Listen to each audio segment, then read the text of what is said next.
So, are twin flames even real, or are they just something that some people use to justify obsession or immoral or even illegal behavior? Stay tuned to find out. Hello everyone, and welcome to today's video. I'm Christine, and yeah, long intros are boring, so let's get right into it. So, today's video was inspired by an article I read the other day, and I was discussing it with my twin flame. So, yeah, I felt like I wanted to give my 2 cents on the topic because it's something that as someone who has been working as an Ascension coach, so essentially I guide people into their twin flame union, right? So that's a big part of it. Not all of it though, because yeah, there's also general life improvement and helping people align with their divine self.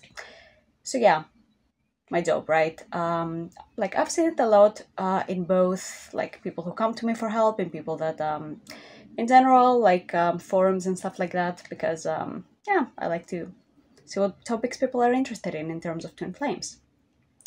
So this article, which I'm not really going to link because yeah, I noticed that there was a misunderstanding in what twin flames actually mean in the definition. So the author of the article isn't very clear on what twin flames are. And I've made a video about this before, but if you haven't seen it, I'll just give you a very quick definition because the topic is different in this video, but I will link the video somewhere up here so that you can watch it if you feel like it, or if you're new to it and you're not very clear on the definition yourself. So yeah, essentially twin flames are perfect divine mirrors.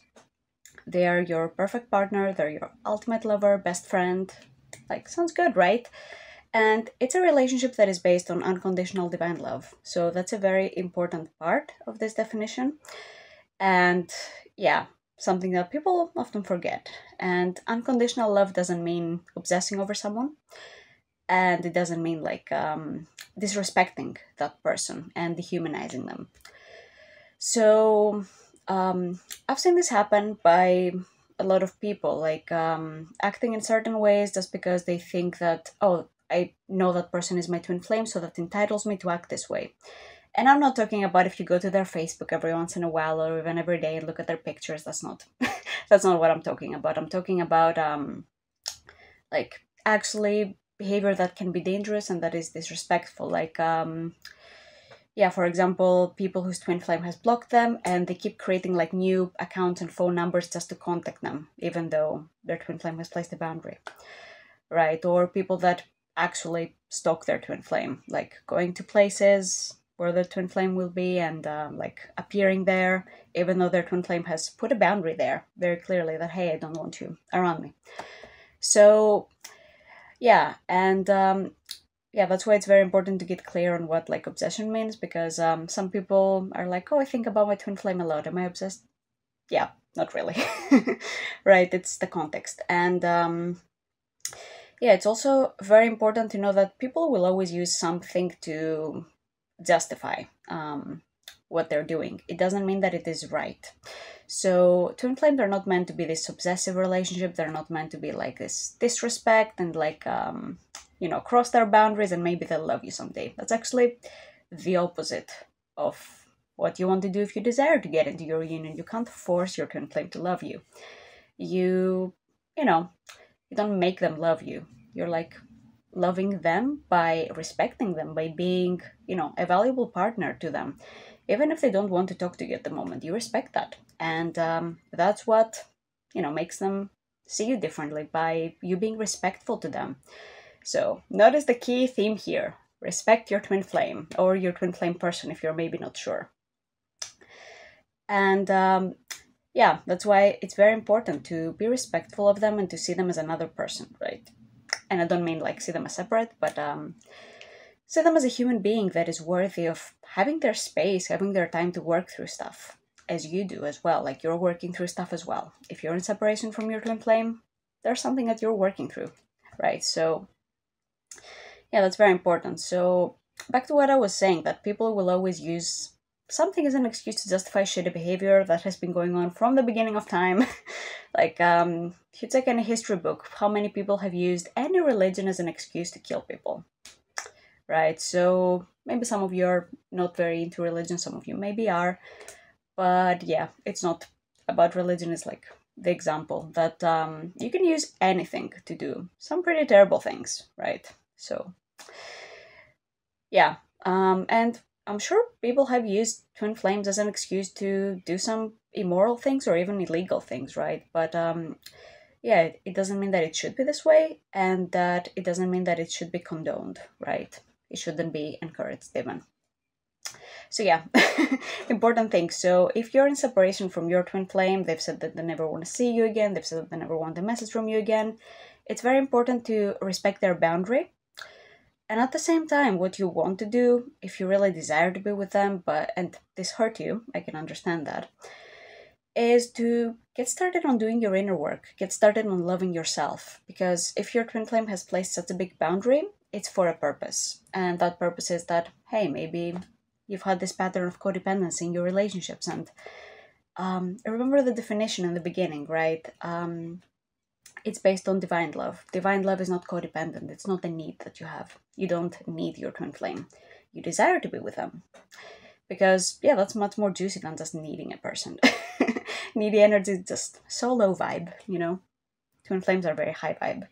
So, yeah, that's very important, right? To do your inner work, like clear whatever this is showing you. So, yeah, whatever this lack of contact is showing you. For example, maybe there's been part of you that you've been ignoring. Use the mirror exercise there. It's a very simple 4-step tool that you can use. I have it linked in the description. It's amazing, seriously. If you're on the twin flame journey and you aren't using it, seriously, you need to start doing that because it will get you results. It's what got me into my union. It's what got like so many people I know into their union. I don't know one person that has been really honest about their healing work and they haven't received results, like not one. So results are definitely guaranteed when you do your inner work. And let's say you're in one of those situations where your twin flame has blocked you, right?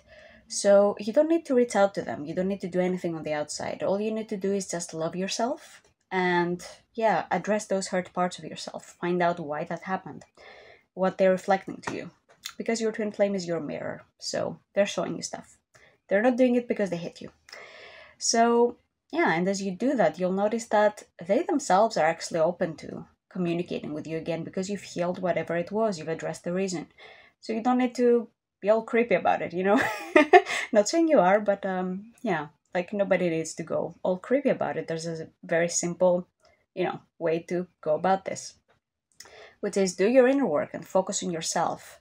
What can you improve in your life right now? How can you love yourself more? And how can you keep going deeper in your relationship with the divine? Like some other things that you can do is like, work on your life purpose, get started on that, discover it, have fun.